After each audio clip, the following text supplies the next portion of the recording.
bachelor's in chemistry, I kind of always wanted to make supplements. Like I actually pictured myself like working like as a chemist in the lab for muscle tech, because they were big around the time that I was getting my degree.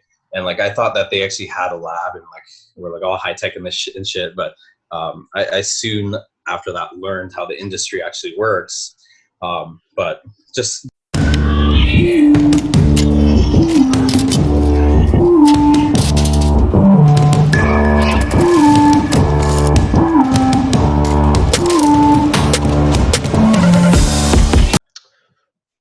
freedom. All right. In today's video, I'm going to introduce a close friend of mine. His name is Whitlock. Am I saying that correctly? The last name? Whitlock? Whitlock. Yeah. Whitlock, Yeah, yes. that's right. I always thought I was saying that Not wrong. that complicated. Yeah, exactly. It's But just how it sounds. Whitlock. Sorry. I've had some people actually say like woodlock or something. Really? I don't really know. Or Whitelock is another one that's kind of common. Yeah. But usually people get it because there's no E in there, and like it's just like Whitlock. Sometimes I have to spell it for people, but I think most of the time people like they can write it without me having to spell it. So Yeah. I don't think it's too difficult. It could be worse. This is actually the first time I've ever like pronouncing your name, your last name, and I've known you for like almost a decade. So it's a little True. weird. But just give us a little introduction about yourself. Oh, where do I start? Like how I start lifting, or Not necessarily, just like tell us what you do and stuff like that, like who you are as a person, things that you do. okay. So I guess a little background. I went to college for chemistry. I got my bachelor's degree in chemistry from UCLA. That was back in 2013. It's just because it was something that was kind of interesting to me. And then I started lifting whenever I was a teenager, probably like 15 years ago. So those two things have kind of always been passionate about, but I never really wanted to be like someone who's only doing like personal training and that kind of stuff. I mean, it's interesting to me, but I feel like I wanted to do something with chemistry also. So after I graduated, I kind of had like more typical jobs in the field of chemistry, things like working as a lab tech. I worked at Quest Diagnostics for a little over a year. And then I've also worked like in an FDA regulated lab type of setting where we do like testing of pharmaceuticals and that sort of thing, just to see like if they're up to standards with the purity and that sort of thing. So I do have some experience there. And then was it like 2 years ago now, I started my supplement company, Leviathan Nutrition, because actually whenever I initially got my bachelor's in chemistry, I kind of always wanted to make supplements. Like I actually pictured myself like working like as a chemist in the lab for muscle tech, because they were big around the time that I was getting my degree. And like I thought that they actually had a lab and like we're like all high tech and this shit and shit. But I soon after that learned how the industry actually works. But just being able to have my own supplement company and kind of prioritize applying chemistry and the concepts that I've learned like in school and that sort of thing, and kind of applying them to making products and what I can do to make products more effective is something that's really interesting to me. It just took me a while to kind of figure out what I could do with my degree that could have it tie into the way that I love chemistry and the way that I also like bodybuilding and the sort of fitness industry. So that's the reason I got into supplements. And then the supplements that I make are kind of more oriented towards things like health, because there is more evidence of health products and that sort of thing actually having some valid use whenever it comes to taking these products, compared to your typical supplements that are like pre-workouts, BCAAs, fat burners, that type of thing. Because in bodybuilding, like no one's really going to benefit from those sort of products, because there's so many more effective products out there that are usually illegal, that bodybuilders are taking themselves because they know that's what works.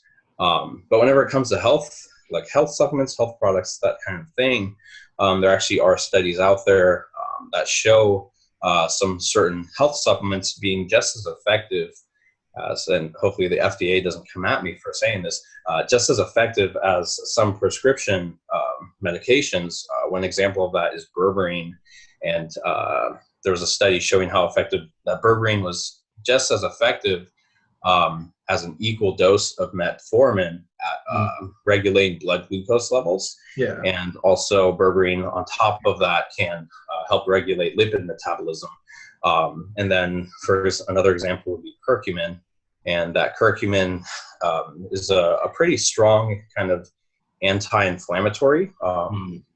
It's, I guess, in a way, in some ways, like if you take a highly absorbable form of curcumin, it can be comparable to something like ibuprofen in the terms of its anti-inflammatory effects. And there are also some studies comparing curcumin to like corticosteroids whenever it comes to reducing inflammation in joints. So just different things like that are what really interests me in trying to figure out ways that I can use those kind of things that studies have shown in making products that people like bodybuilders or even the average person can take and improve their health or their well-being in some sort of way.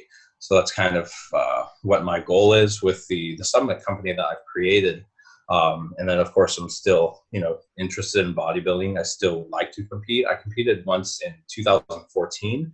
And then after that, I kind of drifted into powerlifting a little bit more because it was fun. I really like that way of training, like focusing on like squats, deadlifts, that sort of thing. And I got pretty strong, at least at those, but I just kept getting injured. I completed one meet in 2015, and then I tried to compete again in 2016 and 2017. And then in 2017, actually, on my first squat attempt, I ended up partially tearing my quad tendon. So that was basically the end of my powerlifting career. And I said, that's enough injuries. It's not really working out for me. And I kind of over time drifted back to bodybuilding. And so here I am, kind of pursuing bodybuilding again. And I do want to compete again in bodybuilding, probably in maybe sometime in the next year. I really just want to spend most of 2020 kind of putting on more size, because I still do need more size to be competitive in that. But I mean, I always try like if I'm going to do something, I always have to put my all into it. Like I don't like lifting just for the sake of like maintaining or whatever. Like I want to lift because I want to like do as well as I can. So like I want to do bodybuilding. I want to be as competitive as I can.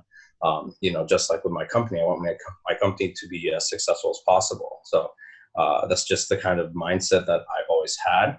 And I think a lot of that is due to me kind of getting into bodybuilding at such a young age. I started bodybuilding when I was 15. That was 2005. So what sort of got you into the whole bodybuilding thing?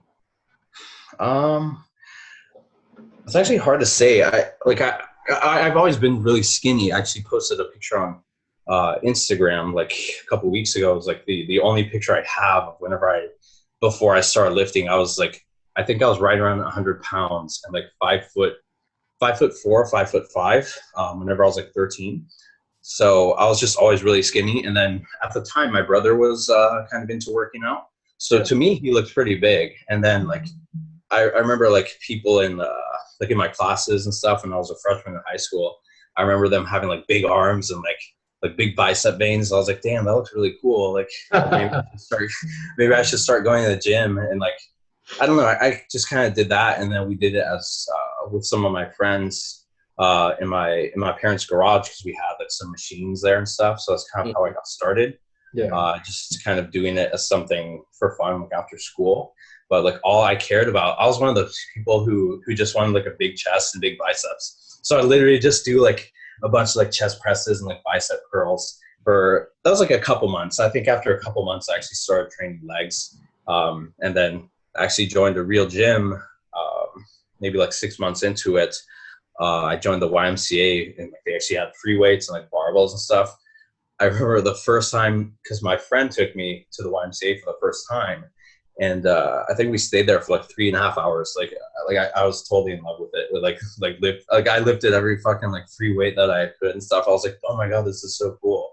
So I guess like I kind of like loved it from the start. But and then eventually it kind of just drifted into going towards bodybuilding. But I don't really have like a particular reason. I mean, I wasn't really like that insecure in high school. It's not like because I got bullied or anything, but like I was really skinny, and like I just wanted to be big. I don't know. Yeah, I mean, I completely agree with you with that. Is because that's kind of how I started. I mainly started because I was playing sports, but I was like, I think I was probably like 110, but I was back in like Oh shit. like middle school. And I started training because I got into like doing sports. And again, like as you know, I'm a big anime fan. So one of my big inspiration was like being able to like watch Goku like get like scream and then just gets like really pumped up. Yeah. And I was like, wow, it looks so cool. All these like bulging freaking like veins just popping. I was like, I want that. So yeah, dude, that's like what I would imagine whenever I was going for like a heavy deadlift or something. Because even whenever I was like 16, 17, I would get like I would listen to like heavy metal and shit, and I just like really get into it and like just go for like a deadlift max or whatever. That's probably also why I have back problems now because my deadlift form was shit. And I hurt my back pretty bad at 17, but like I don't know, just like doing that and like really because it was something that you could really just like go all out at. You can let your adrenaline start flowing and just like fucking pick up weights and like just like take out all your anger at the gym or whatever. And just like ignore the rest of the world kind of thing. You don't like think about anything else, anyone else. It's just you and you just focus on the work.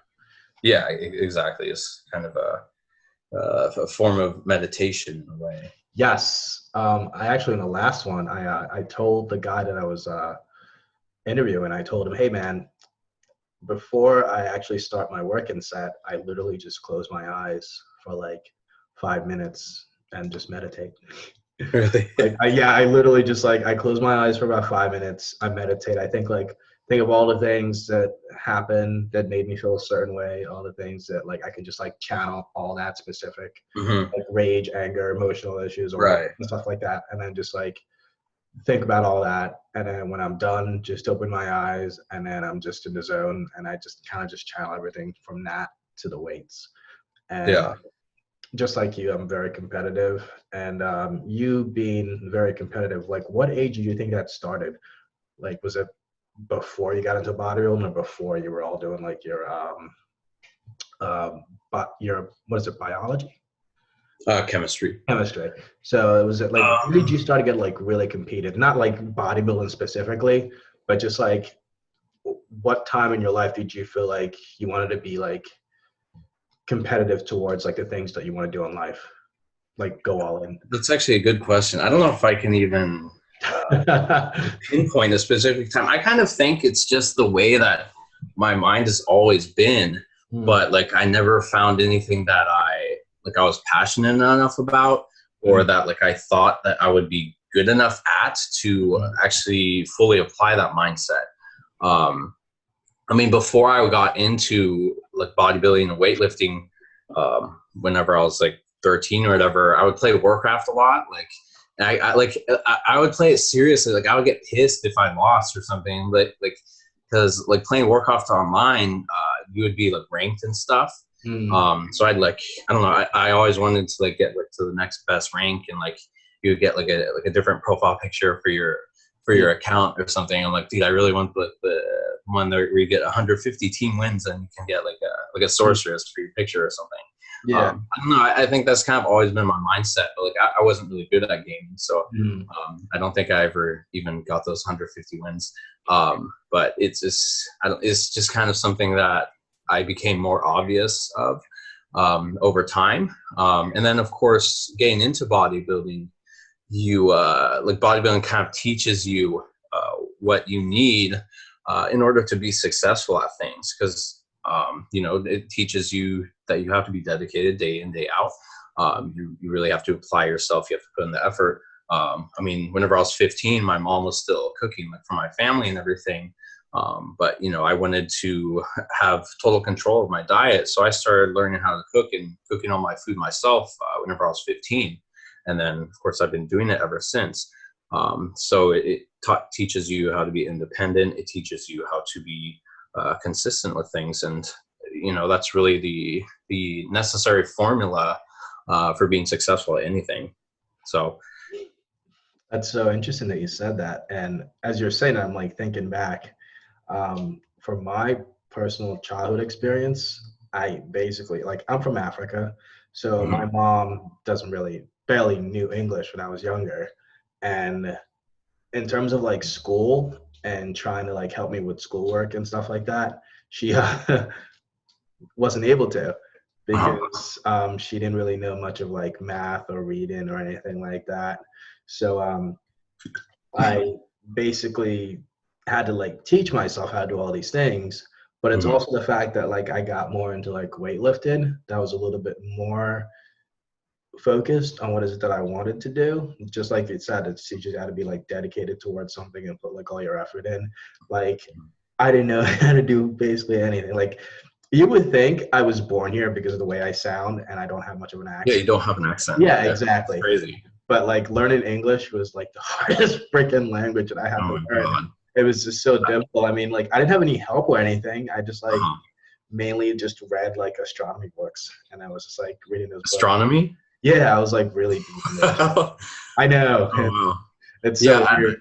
I'm so glad that I grew up in this country and English was my first language, because like even someone who this is my first language, I look at some of the shit and like, how are people expected to learn this? Like Yeah, it's seeing like insane. some words, some letters you don't pronounce, some letters you emphasize, and Mm. then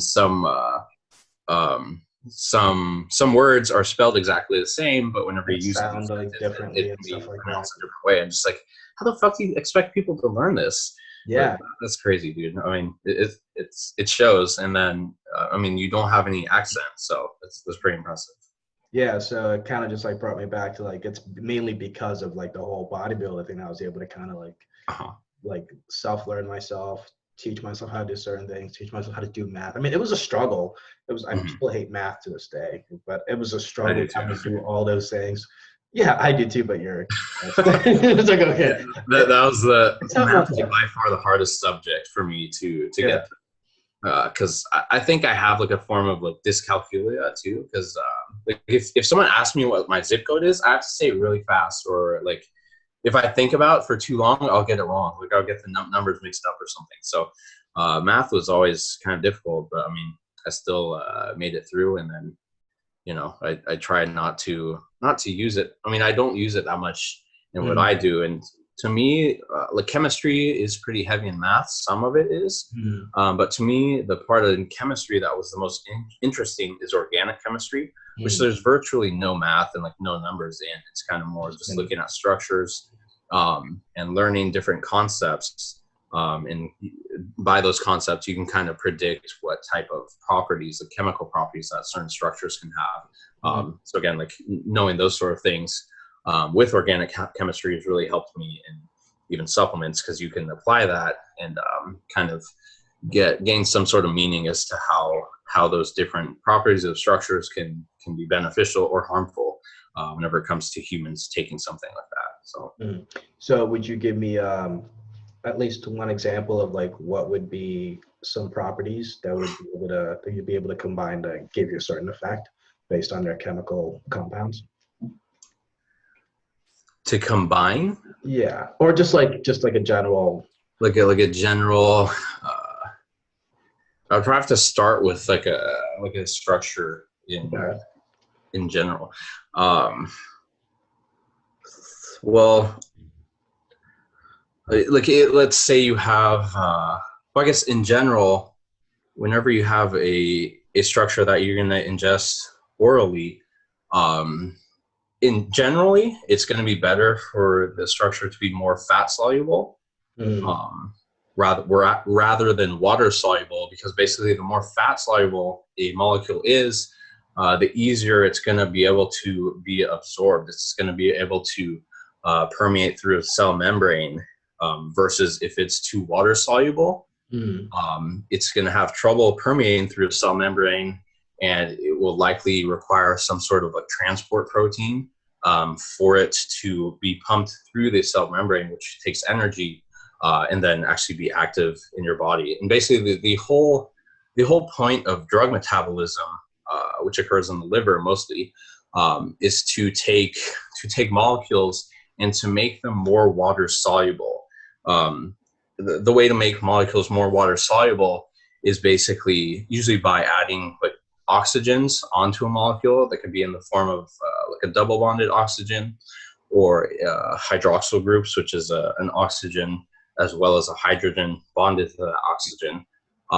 So whenever you take something that you say is fat soluble, I can use curcumin as a good example of that. So curcumin will go through your liver, and then the liver has what's known as phase 1 and 2 drug metabolism, and the purpose of those processes are to make that curcumin molecule more water soluble by adding these oxygens. So whenever, and the point of adding these oxygens to make the compound more water soluble is to make it be easier for you to excrete out through the kidneys, and then you eventually urinate it out. So whenever you urinate, most of that is going to be like water soluble things. So the whole purpose of drug metabolism is to make drugs more water soluble, so then they can be eliminated from the kidneys without kind of harming your kidneys as much as let's say a more fat soluble drug would be. But the problem with that is with most drugs, whenever you make something more water soluble, you're decreasing its bioavailability, but because of the reasons I said before, because you're going to be decreasing its ability to permeate through cell membranes and that sort of thing. So, and then also whenever you make a molecule more water soluble, usually it will turn it into an inactive metabolite, because there's different parts of these structures that are kind of primarily responsible for the main function of a certain drug or a certain ingredient. So whenever you change that certain functional group, you could very well just completely get rid of that molecule's ability to do what it's supposed to do. And then eventually those metabolites will be inactive. Some of them are active. Curcumin has like a reduced form that still is active actually.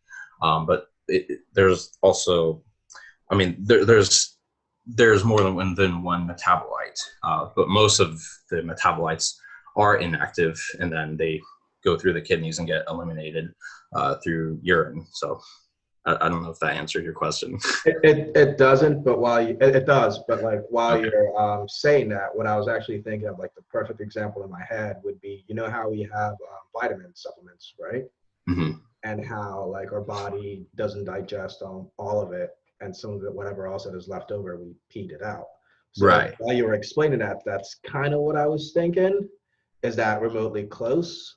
Just You probably have to look at things individually, hmm. but I think generally that is the case.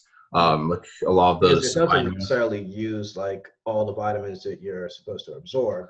Whatever right? left out is completely flushed out. I'm guessing that's part of like the fat soluble part, or the water, like water. It could be. I mean, like take vitamin C for example. Is that vitamin C is water soluble? So a lot of it, whenever you take it, does not get absorbed. So you end up excreting a lot of that out as urine. There are some vitamins like vitamin E, vitamin A that are more fat soluble. So I think those are a little better absorbed. But yeah, I think generally speaking, I think that probably is the reason that a lot of vitamins are, you do pee them out. So there are ways to make those vitamins more fat soluble, or just kind of to resist breakdown, which you can add like different molecules onto the vitamin, usually on like an oxygen group that normally has a hydrogen. You can replace that hydrogen with another link to, let's say, like a glucose molecule.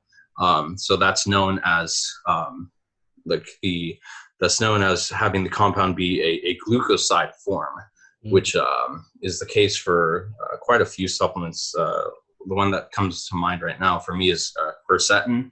So quercetin normally has pretty poor bioavailability, but whenever you, because it has an oxygen with a hydrogen, so whenever you attach basically a glucose molecule onto that oxygen, Makes it easier to digest. replacing that hydrogen, it's going to keep that bond intact, and then it's going to be able to be metabolized through your liver without as much of it breaking down, and then eventually it goes down into your small intestine, and then that's where that we have enzymes that break down that bond, that glycosidic bond is what it's called. So it breaks down that bond between the glucose and then, in this case, the quercetin. So now quercetin is in its like active form in the small intestine, though, because it already passed the previous area that was giving us problems, which is the liver. So now it can actually be absorbed through the small intestine, and then there it can be active. So and then that's something you see in studies where you see the what's the name of it, isoquercetin, which is the glucose bound quercetin. It has better bioavailability and also better effects, like whenever it comes to like digestion, and then reducing inflammation in the intestines compared to normal quercetin. So it's just another example. Yeah, fair enough. I think the interesting thing about this is being able to learn all this while sitting here and trying to like figure out examples as you're going through like the explanation. And I'm just in my head, I'm just thinking, okay, so one of the examples that, again, I don't know much of this information, but the more you explain it, and when you introduce the word it's glucose, the first thing that automatically comes to my mind is just like I thought about nutrition wise, where if you have like a source of carbs, aka glucose, in a sense, it would be a lot easier to digest through, I'm guessing, the liver. So when you were explaining one of your explanation, again, it's a lot to handle in. But as you were explaining it, I was just like, okay, so that's probably why it absorbs a lot quicker and being able to go straight into the intestine, because there's glucose involved, which allows the transport towards your liver to be a lot more easier and more soluble for it to to digest. So that's what I was thinking, particularly while you were going through with that. Yeah, I don't know if you take it, let's say if you had free from quercetin and then you just take supplementary glucose, like you take with sugar or something, I don't think that's really going to help with its absorption. Yeah, because the quercetin actually has to be bound to that glucose. But it already has glucose in it, which makes it easier. If it's isoquercetin. Okay. If it's, because isoquercetin is basically quercetin bound to a glucose molecule, but the quercetin alone is just the oxygen has a hydrogen instead of a glucose. So if you take, let's see, just that quercetin with some sort of form of glucose, I don't think it's really going to do much because it has to be bound, because it has to prevent that hydroxyl group from being metabolized. So whenever it's actually bound, it kind of protects that hydroxyl group.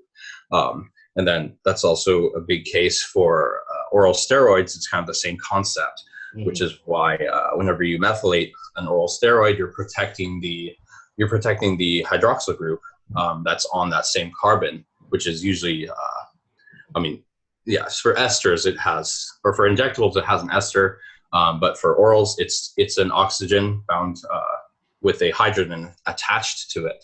So having that methyl group there prevents that molecule from being oxidized in the liver. So whenever it would become oxidized, it would become inactive. So you want to keep that molecule active. So you have that methyl group there to protect that OH group, and then it stays active. But it does display some liver toxicity. But I mean, if you didn't do that, you wouldn't have an active molecule. Yeah. So again, like I said, sitting here and being able to listen to it is also very interesting, and you can actually tell that you have like such a passion for chemistry based on just like your word, and how like I've always find it like extremely fascinating when people like they have like a deep passion like for the stuff that they do, and then when you ask them a question, they go through like the step by steps, and we're able to explain to you like from like the start all the way to the finish, and they have everything completely memorized. I've always thought that is like super fascinating that you were able to kind of just like discuss all that, all the words, all the like the methods and all that stuff in there and just like basically just lay it all out as it would. Yeah. Um, it, it's kind of the same thing with like when you were to ask someone like let's say Mike Israetel, for example, on like the concept of like hypertrophy, he goes on. Oh yeah, he could talk for days. Yeah, it's just like it just That, goes like on. that's his subject. I mean, for me, I think this is kind of like my subject. I mean, Yeah. I've spent a lot of time learning, in particular, like drug metabolism, and then like bioavailability of things, like how you can increase the bioavailability of things. Um, and then you can also apply that to pharmaceuticals, or I guess the original point of learning these things is so you can apply it to pharmaceuticals and use that type of knowledge whenever it comes to pharmaceutical development. Because in pharmaceutical development, you can actually make changes. You can start with, let's say, a curcumin molecule and then make changes to that molecule itself. Whereas in supplements, you can't really do that because for a dietary supplement, it has to be something that's naturally occurring in nature. So, I mean, you could still have this knowledge, but the amount that you're going to apply this knowledge is a lot more limited compared to pharmaceuticals because it's required that if you do have an ingredient in mind or something, it needs to be naturally occurring in nature, which there still are examples. I mean, there still are like different metabolite forms of something. Let's say like berberine. You can use dihydroberberine, which has a double bond, actually two double bonds in the structure of berberine reduced. They're removed. So basically what that does is makes berberine a little bit more fat soluble, which helps with the bioavailability. And then that's still allowed to be used in a supplement because it's still considered to be naturally occurring. Some company actually already trademarked that ingredient. So whenever I learned about that, I was kind of disappointed that I didn't get the chance to trademark an ingredient, but that's kind of something that I want to do sometime in the future. Would be to trademark an ingredient, but actually have the ingredient be useful in some sort of way. But Without going into like any specific idea, do you know specifically what ingredient that you might want to trademark in the future? Not really. I kind of had an idea before, but I mean, there's a lot of options, and especially in this industry, basically the bar, especially when it comes to trademarking ingredients, the bar is set very low in this industry, in the supplement industry, because Really? people don't have this type of knowledge. Mm-hmm. I was actually surprised that they could actually trademark the dihydroberberine in this case, because it's naturally occurring. And from what I've seen, the only people who are using dihydroberberine, they're going through this company for it. So I don't know. There's also a lot of like legal aspects to it. So I'm not sure like if you can use a non-trademarked form of dihydroberberine in products and that sort of thing. But something that's interesting that I'm actually looking at right now, because we're planning on releasing like a kidney health product in the next few months. I think I have the formula down now.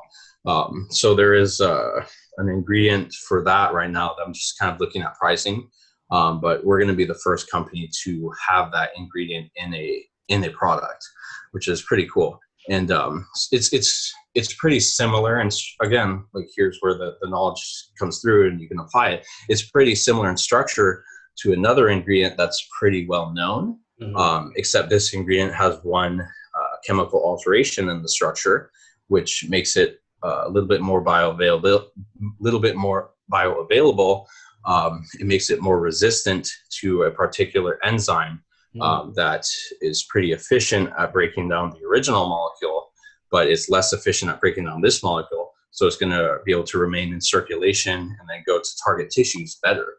But I probably won't be trademarking it just because it's expensive to do that whole process. But I mean, there are options out there. I think eventually I'll find an ingredient that I think is has enough value and is interesting enough to me that I would actually go through with putting that money down towards it and making it like a trademarked ingredient. That'd be cool.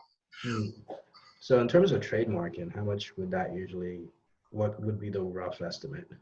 Um, well, I think you need to hire like a patent lawyer or something. So that is a couple $1,000s. Yeah. And then, because I asked about it before, and I think the process of actually going through the trademark process is like 5,000 or something, I want to say. So like altogether, it might be around $10,000. That's kind of my estimate. So for me, it kind of like, I would really have to get some use out of it. Like it has to be an ingredient that not only I think is interesting and that's going to work, but it has to be an ingredient that other companies are also going to want to use. So then they would come to me and then be like, hey, can we use this ingredient? And then I essentially sell them the rights to use the ingredient, and then they pay me through that or something like that. Yeah, I'm not really sure how that whole process works, but yeah. There's a lot of money that you can make in trademarking an ingredient. So Yeah, I mean, so it definitely seems like something it I'm too. I interested mean, if in. it's like, let's say $10,000 in total, and you do get that ingredient that is like really, really good, and everyone just wants to come to you for it, eventually you make Mhm. your money's worth. Especially if you get like a Yeah. big company to kind of just be like, hey, well, we like the product that you're using. Would you be okay for us to kind of use it here and there? And it depends on how much they sell in and stuff like that. They can give get a better cut. Um, so I know you just started your company. How long has it been? Like 2 years? Yeah, 2 years. We started out with Tudka. Tudka was our only product for almost a full year, and then I released a nootropic a little bit less than a year after that. Mm.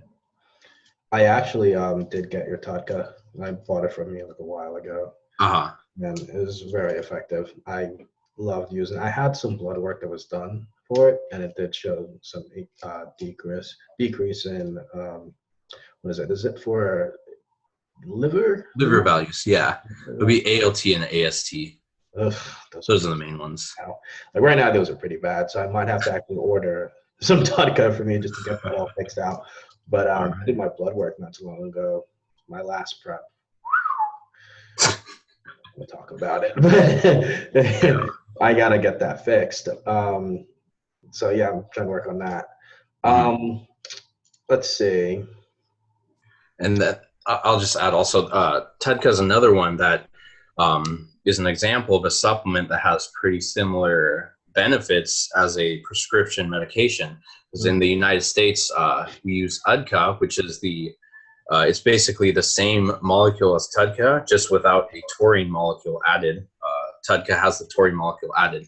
So we use UDCA as a prescription medication here in the United States to treat liver cholestasis, which is basically whenever someone's liver has so much inflammation and so things like bile built up, like toxic bile built up, that it requires aggressive treatment. So UDCA is used as a prescription drug for that here, and it's effective.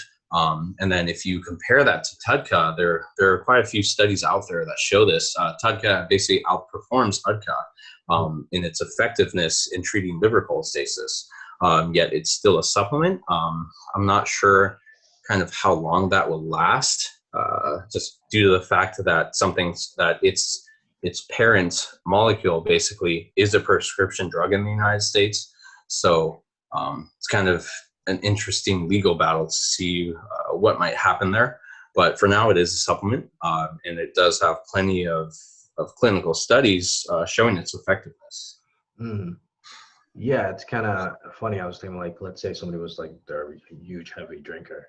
I mean, most of them don't usually take blood work to realize how their AST, Yeah. AST are. So, but like, if they were and they use Tonka on a daily basis, it would greatly improve their liver enzymes. Right.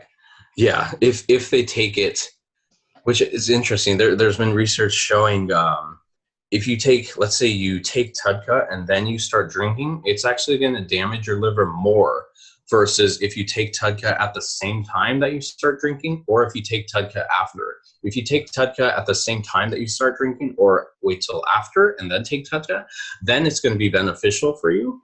But if you take it before, the research show that actually is more damaging. which I'm not really sure why that is. It'd be interesting to kind of dig into that and see what the reason it is for that there for that. But it's just something also to consider if people are taking TUDCA for that reason. Always take it either during or after. Never take it before. Never take it before. Interesting. So if you were to, let's say you were to go to a specific location, obviously nobody. Have you ever been in a spot where like you would go in and people would like say certain things about you, like let's say kind of basically in a sense like judge you based on how you look? You ever had any experience like that? Not like out loud, but Like out loud. like whenever I used to like go anywhere with my girlfriend at the time, she would always like pay attention to how people would react whenever I would walk in, like I don't know, to the movies or like a grocery store, anywhere we would go. She said like people are always staring at you, like because I'd be like 220, 230 or something. Yeah. But like you see yourself every day, so like to me, I don't look big whenever I see myself in the mirror. Like if anything, I still feel small because we as bodybuilders we always feel small. But like she would always say that she's like no, everyone looks at you and like everyone's like kind of like holy shit, like what the fuck. It's just weird. But like I've never heard anyone actually say anything out loud, like not anything like disrespectful or that sort of thing. I remember one time I was at the gym and I was actually really small because I just dieted down, so I was pretty near contest. Well, you thought you were small. Yeah. Like, in like 2015. Yeah. And I was like doing arms at the gym or something. And I had my headphones in, but I didn't have volume on. And then I remember it was this girl working out with her boyfriend next to her. And the boyfriend turns to her and he's like, oh, so do you want me to look that big, or like do you want me to look like that or something, like to his girlfriend, and like they start like laughing or something. I was like, what the fuck? That was like the only time that I've ever heard someone kind of say something odd about me. Usually people just keep their mouth shut, but I mean, that was interesting. I mean, I didn't take it as an insult or anything. You never did.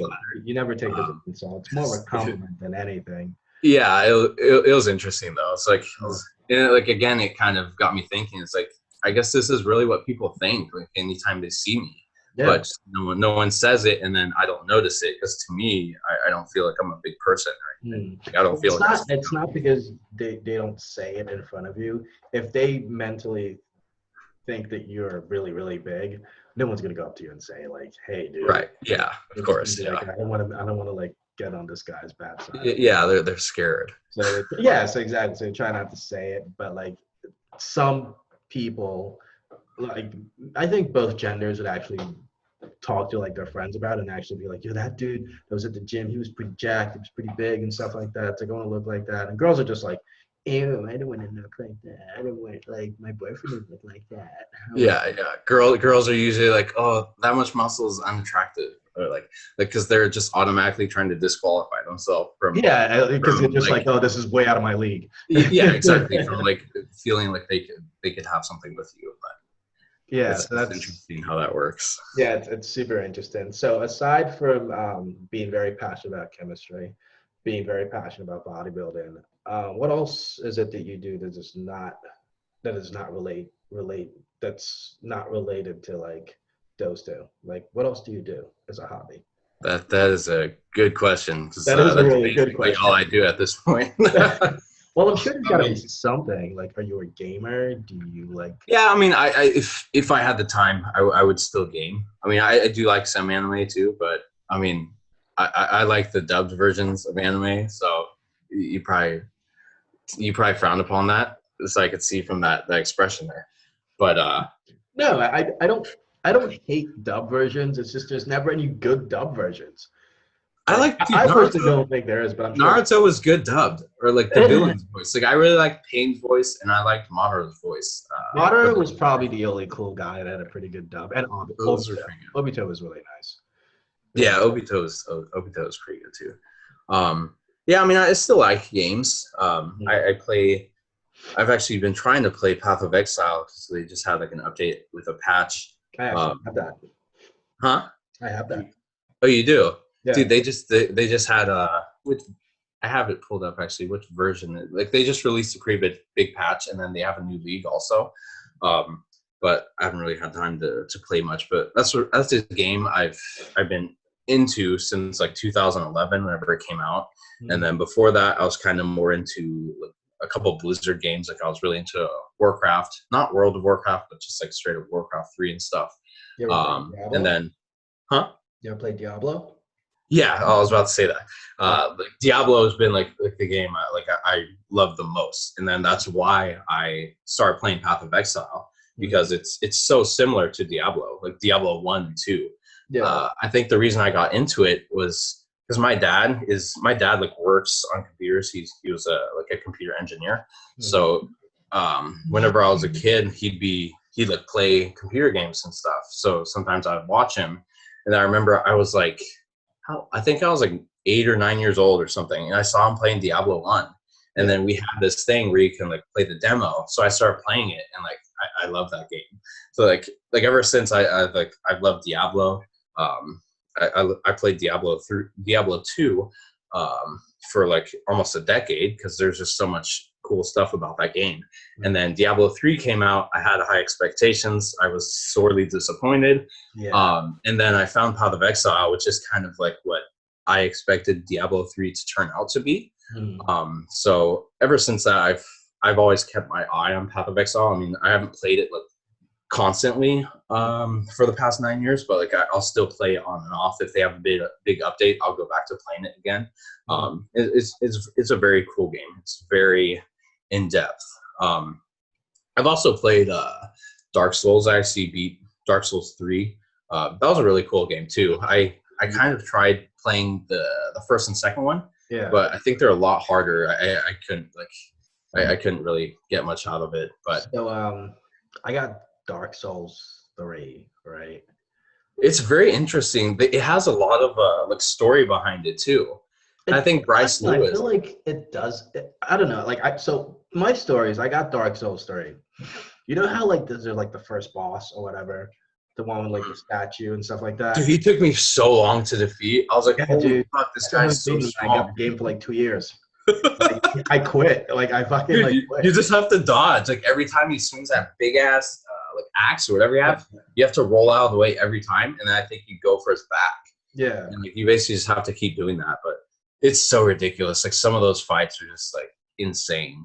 Yeah, like it's insane, because like I got to that boss and like I tried it like multiple times. Maybe like I died maybe like 50, 60 times. And I just that's about how much I died too. I just quit. But like there was this other game that came out called Neo. It's sort of like a Dark Souls game, but it's more like Japan based. So you're like a sword. We have like different classes. A lot more fast paced than Dark Souls. Way more fast paced. And it's just overall a lot more enjoyable in terms of like new game plus content. It's like really good with that. And I played the first one simply because Dark Souls was too hard. Dark Souls 3 was like too hard. And I've heard so much about like the main thing with Dark Souls is like everyone says like it's super, super difficult, and like I can see why. And I think Dark Souls 3, like they made it significantly easier than the first and second one. Really? So it's like I'm like, wow, I finally beat Dark Souls 3. Everyone's like, oh, you should play the first and second one. Like, no. It's so ridiculous. Yeah. The only way I beat like half of the bosses in Dark Souls 3 was there was a way you could kind of do like multiplayer. Like you can have either an NPC, or I think sometimes it can also actually be a person. Yeah, they could come into your boss fight with you and help you fight the boss. Like that's literally, if that didn't exist, I would have like there's no way I would have gotten past like, the second half of the game. But I really like the just how everything is set up in that game, like the environment and everything, like how they make it all like spooky. It's very original, and I think there is like a lot of story behind it that I haven't really looked up that much. I mean, you learn some from playing the game, but I think there also is like additional like I don't know like books and stuff that you can like read and like learn about that kind of stuff. I know Bryce Lewis, the powerlifter. I think he's pretty into that game too. I remember one time he was like, he posted something a couple of years ago about it, and he was like reading some of the lore or something. I was like, that sounds really cool. Yeah. But yeah, I like games like that, kind of like the the old like creepy dungeon style hack and slash RPGs type of thing. Like if any game has that aspect to it, I'm already interested. Like I already want to play it. So I think you'll definitely love the Neo game if you ever have a chance. Like Neo, like NEO, NIOH. and oh, I've seen that stuff. Yeah, so I've it's heard sort of of it. like that, but like I said, it's a lot more fast paced, and Uh-huh. it actually has a lot more story, like driven than like I would say Dark Souls. But again, it's all different Interesting. perspective in terms of that. But like it's based in Japan. It starts all the way back in like the feudal era, where you had like Oda Uh-huh. Nobunaga, Hideyoshi, and all that guys were just like trying to fight for lands in Japan. But the twist is instead of just like regular people, it now adds demons. In a sense, demons in Japanese Okay. called yokai and whatever. So you Uh-huh. usually fight through. So most of these like historical figures have some sort of a spirit that possesses them, which eventually will turn them into a demon, and you're just fighting demons. And it's really cool. It's an interesting Mhm. game. If you like Dark Souls, you would love Neo. Just like it's just so much more versatile to play than Hmm. but yeah, it's definitely something to look into. This is exactly what I'm doing with the whole lockdown thing. Oh Is yeah, yeah. I I probably will have a little bit more time now. So, yeah, exactly. It's like I don't have to worry no, about lifting. My gym where I work is closed, so that's great. So I'm literally just like just spending game it time up. just playing video games till like Yeah, midweek, and then that's for PC, right? it's for PS4. Uh, Oh fuck, it's not on PC. yeah, I think the first one might be on PC, Oh, but I'll have to get back to you on that and let you okay. know. But I don't think it is. It might. I'm not Damn. sure. Yeah, I don't have a PS4. Like I've only played games on the PC. Like the last console I bought, I think was a PS2. So Yeah. like I ever can since that, I kind of just bought PC games. I can kind of tell just by how you said your father was a computer programmer, was he? Yeah, Yeah, I can tell that computer engineer. That's computer the engineer. term. So he mainly like used PC, I guess, growing up as a kid. Yeah. What sort of what sort of effect would that have on you? Like, let's say your father was a computer engineer. I guess you got more into gaming and stuff like that. Did it have any other impact on you? Um, Probably just the gaming. I think we think similarly because Hmm. I mean, just like the way he thinks like very logically. Like he's very smart. You Hmm. can tell, actually, my brother is a computer engineer, so he kind of followed the same path as my dad did. Hmm. Except he does. My brother does software engineering. My dad did hardware engineering. I'm not really sure what the big difference there is, Yeah. but I think I kind of have like a similar like the way my mind works is kind of just like if you know the way an engineer's mind works, it works differently than let's say uh, I don't even know what to compare it to. Let's say someone who's like an English major or something that's non like math related at all or something. Um, And so they're more like methodical. yeah, I guess that's the word for it. So I think just having that mindset for me has helped. I mean, it definitely helped with chemistry and that type of thing. And Hmm. I also think that it helps whenever it comes to business too. Just having that sort of mindset and applying it to business, I think comes in really handy. I know if you know Jared Boynton from the Camel Group. He's I I do not. I haven't been in Camel Group in forever. oh, okay. He's kind I of had a feud with Tamian. oh really? Oh okay. We'll talk about that another time maybe. But he majored in biochemistry, but he basically for work he does something business related, so he ended up not really using his degree. But he said the same thing to me. He said, but like I mean, gaining that degree and developing that kind of engineer mindset definitely helped him with applying that in the sense of business. Mhm. So I think having that kind of mindset helps with being a better businessman.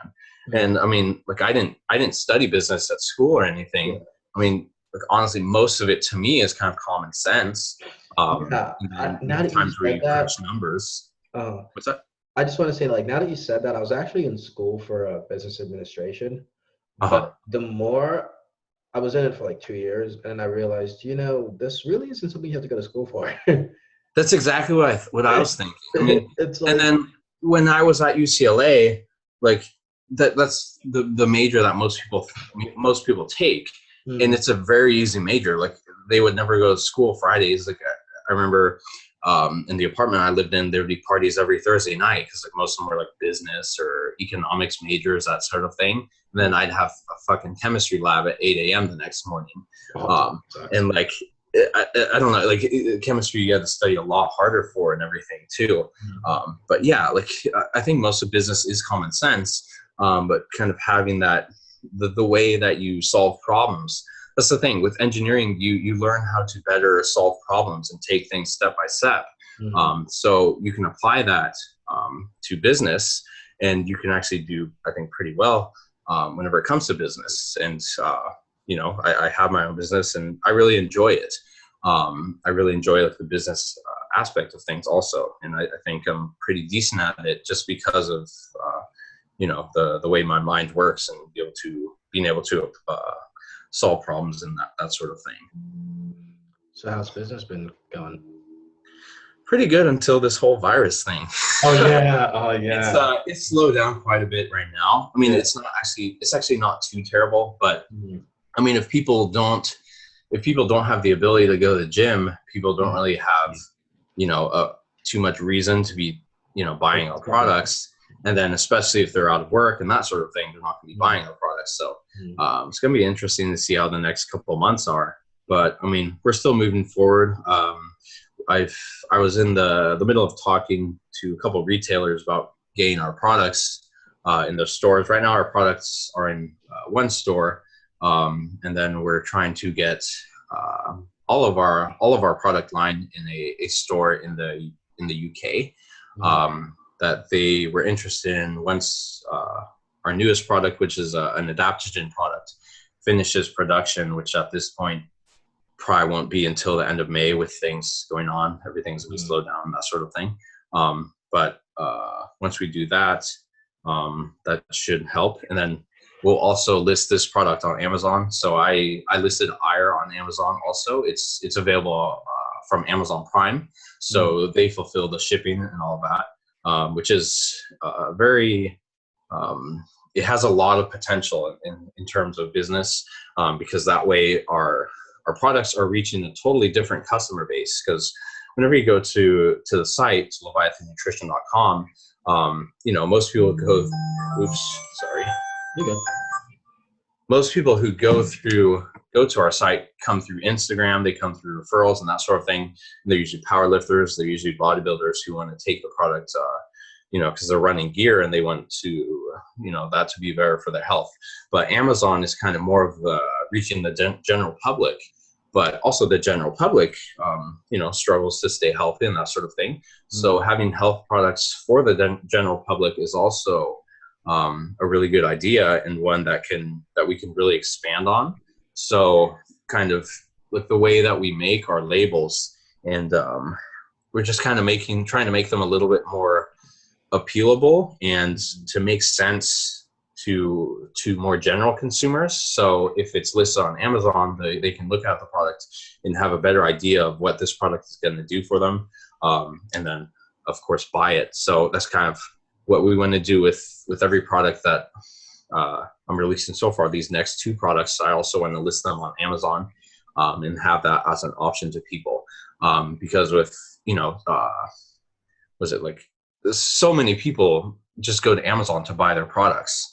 So it's reaching a whole new customer base. Yes, it's a lot more convenient for people to go to Amazon and just order the stuff and have it shipped to them in like 1 to 2 days. Where if you were to go to GNC or like a vitamin store or whatever, they do get a little bit salesy, and their price is also ridiculously high compared to what you would get it when you just go to Amazon and buy it. And the thing is, like our products are a little bit expensive compared to most products on Amazon. Most products on Amazon are around like $20 to $30. So I think a lot of people are kind of looking for a product that has a cheaper price point, but also it gives us an opportunity to kind of break new ground on Amazon, because most products are kind of cheaper and they're cheaper quality. So we kind of have a more premium product, better ingredients, better dosing, and that sort of thing, that we can really that we really want to focus on in terms of Amazon, and it's kind of been done by the company. If you know the company Genius, I you can look them up on Amazon. They have I think they have 20 different products at this point, but they primarily do business through Amazon, and they're like a hugely successful company. Like each one of their products have like thousands of reviews. And I guess that company is only a 3-man company. So there's only 3 people behind that company, because I mean, none of them have to fulfill the orders because Amazon's doing all the work for them. So the owner of that company is very successful. He's made a lot of money. I've seen, because one of the guys that I work with kind of talks to him somewhat closely. So I've seen that just one of their products, they usually do around $500,000 in revenue on each month on Amazon.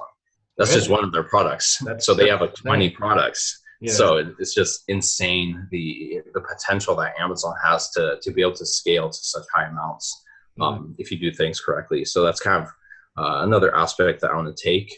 And then we're also focusing more on retail also, just because if you do focus on retail, you can, let's say a retailer will buy 100 units of your product. Not only is that good because you make a little bit of profit off of that, even though you sell it at a steep discount, but you also, let's say I have a new product that I was originally going to make only 500 units of, but then I have 5 retailers who each want to buy 100 bottles of the product when it comes out. Well, now I can scale the amount of product up to 1,000 units, and then whenever you scale up the product that you're making, the manufacturer gives you a price break. So now going from 500 to 1,000 units, I'll save another like $2 per unit. So I'll technically be making more money on that 1,000 unit order. And you would if you did sell product. What's that? Sorry, I was like saying that you would if you were to just do 500. Yeah. Yeah. Okay. Yeah. So that's another reason why we really want to push into retail also, just due to that fact. And then your product is reaching a lot more people that way also, because especially other countries where people, it's a lot harder for them to, let's say, go to our Shopify store and order, because now they have to order internationally. It's going to take a longer time to reach them, and there's a chance that they might have to pay a customs fee or it won't get through customs. So now if they have a retailer in their country, which is either through a big brick and mortar store or they can ship it out to them within their country, it's a lot easier for that person to get the product. They'll get it quicker, and then they'll usually save money on shipping costs also. So basically everyone wins in that situation. Yeah, which is a pretty good way to go on about it too. So yeah, so we're kind of just trying to branch out and do like I want to do everything. I mean, I want to be a direct consumer store. I want to have products on Amazon to reach other people, and then also be able to have our products in retail stores, again, to reach other people, and then be able to scale up our the amount of units that we can produce each time. I mean, I think in terms of like strategy, that is actually a very smart strategy, because most supplements only reach out to just either online base through like their Instagram, through like promotions and all that other stuff. I mean, you have that covered some of your athletes that you sponsor. So you got what, Joe Sullivan? Yeah. Who else do you have? I have Joe, Eric, Pete Rubish, and then also now Stan McQuay, and he has a team of 6 coaches. He said, because he has his own like coaching Instagram that and he has coaches for that. So we're also going to get them on board. We were just talking about that, but then all this shit happened. Yeah. So I mean, I'm not really pushing him. I'm sure he's got a lot of shit to deal with right now. That's kind of thing. Especially like coaching wise. Yeah. If there's no gyms open, I mean, these guys are going to really be taking a hit. Yeah, which sucks. I mean, good thing is like I do the whole coaching thing, but I have such a little amount of client base that they should be just fine. But if you have like hundreds and hundreds of people, that's like your not a good situation. Gone. Which, it sucks. It sucks that this is happening. It's like everything is being hit from like all different angles. There's a Yeah. little domino effect. Yeah. I mean, I just hope it doesn't last long. I mean, it's going to be interesting to see how everyone recovers from this, Mhm. because it is such a big deal, for so many people. Yeah. So, Yeah, it's- I don't even know what to make of it, to be honest with you. It's yeah, just like sneak behind it's the back crazy. door. I was just like, hey guys, I'm here. It's just Yeah. so Kind of like what we were discussing before we started recording with all of this. Like, yeah, exactly. It's like you don't know like where it came from, how it came in. yeah, I mean, we had like general ideas of where it was coming from, or but what they're telling us of where it's coming from. yeah, exactly. We That's just the weren't thing. Like, we also don't know how truthful those statements are. Also, Mhm. but who Yeah, knows? you. It's so weird that like everybody thinks like they have the answer towards everything that's going on in the world, but there's so Yeah. many different like things going on at the same time. You just don't really know like what's what, and Right. Yeah. the news doesn't help. It definitely does not.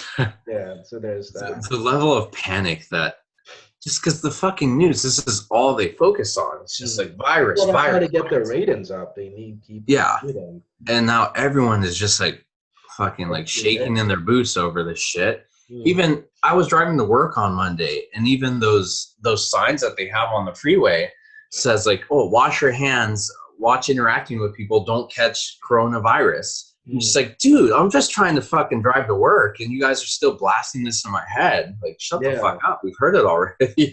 yeah, It's so and ridiculous. it kind of just we're gonna get a little bit more like dive into a little stuff if you have time, maybe like 10, 15, 20 minutes. Uh-huh. But it's kind of interesting how like the news drives the economy. Yeah. Oh Like, yeah. And like the whole whenever this all started back in January, I saw that like the market was falling, and mm, then the reason they gave for it was like, oh, over coronavirus concerns. I was just like, what does that have to do with it? Like at the time, it really wasn't yeah, affecting anything. It was just people panicking for whatever reason. But mm, then China actually started shutting down their, you know, their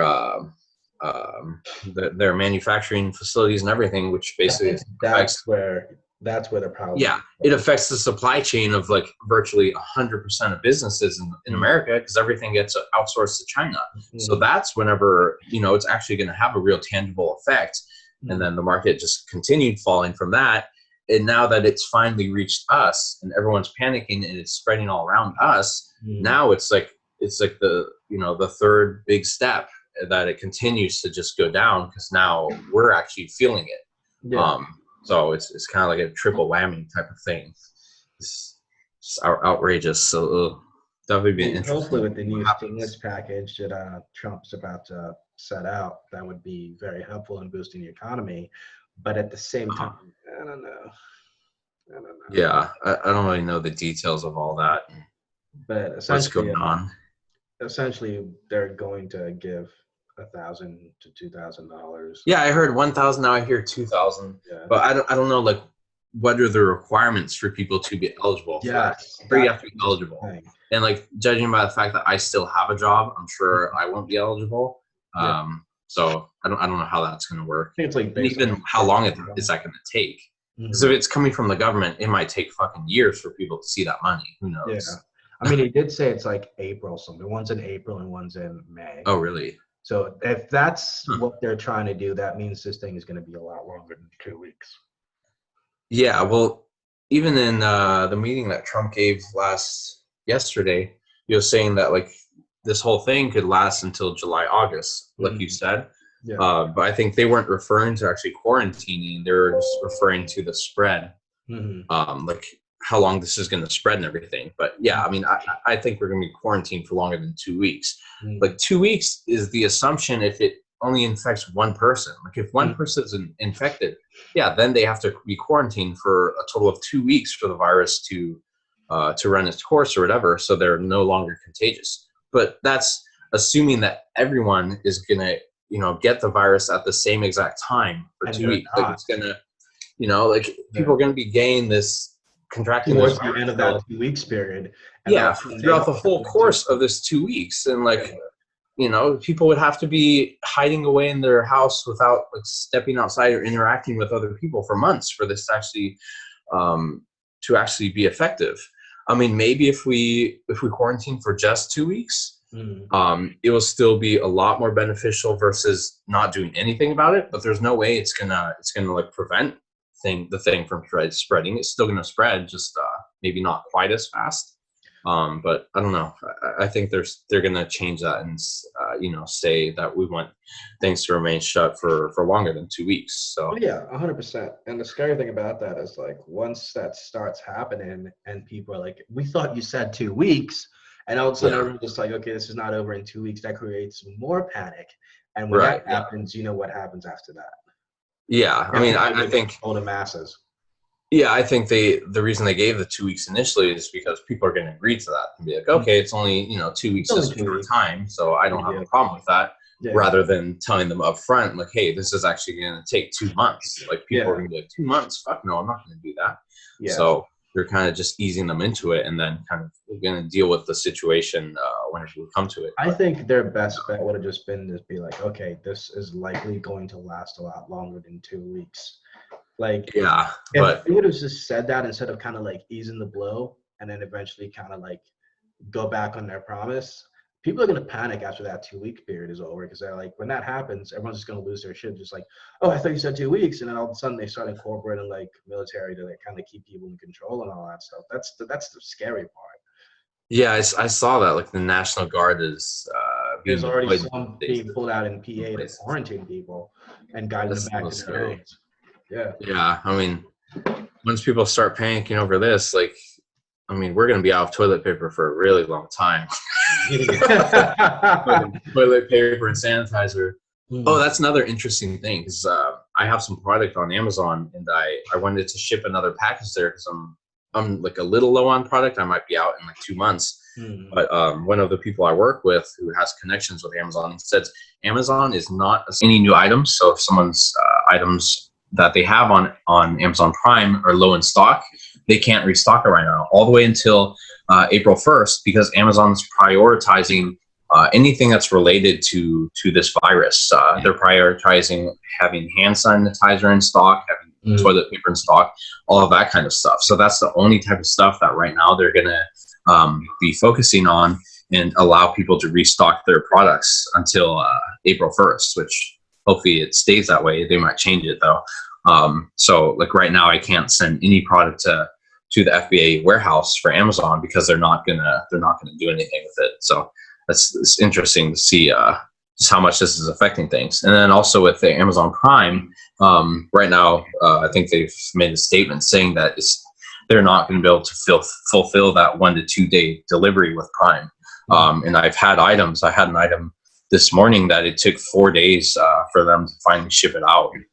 Usually it's supposed to get there in 2 days. So you definitely see that Amazon is taking a hit from this also. I imagine they just have less people in their warehouses working to kind of, do the whole social isolation thing. Because otherwise, if they have warehouses full of people, that's going to be really easy for people to be contagious to one another. So I assume that they're probably doing that. And then that's the reason for Amazon Prime taking so long to fulfill orders and that sort of thing. So which makes sense. So, so this is, again, I always like to this was very informative, being able to learn a bunch of different information that I'm not 100% aware of, but it was pretty cool to like learn more about like chemistry and all that stuff. If you were to say, if somebody were to ask me, hey, where would you go to buy Will's stuff? And I'm just like, where would you tell them that they would need to go? Like give them like your handles, your websites and stuff like that. Yeah. So my website is leviathan-nutrition.com. People don't know how to spell Leviathan. It's Leviathan and then dash nutrition. Hopefully they know how to spell nutrition. And then if you want to find me on Instagram, my Instagram handle is Whitlock Fitness. If you know how to spell my last name, it's like 2 W's in the beginning and then just Hitlock and then fitness. It's all one word. And then I also have a Leviathan Nutrition YouTube. I put kind of all of our informative videos on there.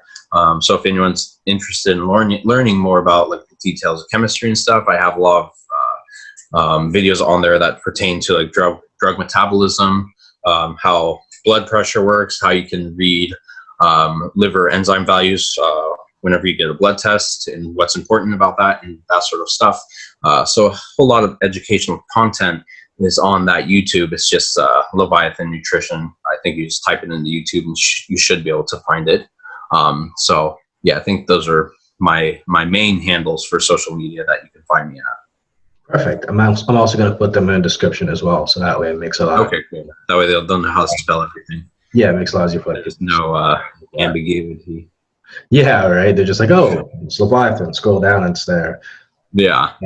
Yeah, thank you for taking the time to do this. It was very appreciated. And of course, man. Thank you for having me on. Yeah, you're welcome. I'm just trying to get this to really like pop up. I mean, yeah. From when we started, when we were like younger, like Jason has his own stuff. You have your own stuff. Yeah. Joe has his own stuff. I know this is so cool. It's cool to see how all of us, and then we all kind of do something different too. Yeah. Like we all love, fitness, working out and that sort of thing, but we all kind of have our own niche that we specialize in. And then we're all unique in our own sort of special way. And then obviously like we all really like doing this too. So it's really cool. It's funny because thinking back in the day, people would probably look at us like, these guys are a bunch of weirdos. Wait, was that? I couldn't hear. Us and say we're a bunch of weirdos.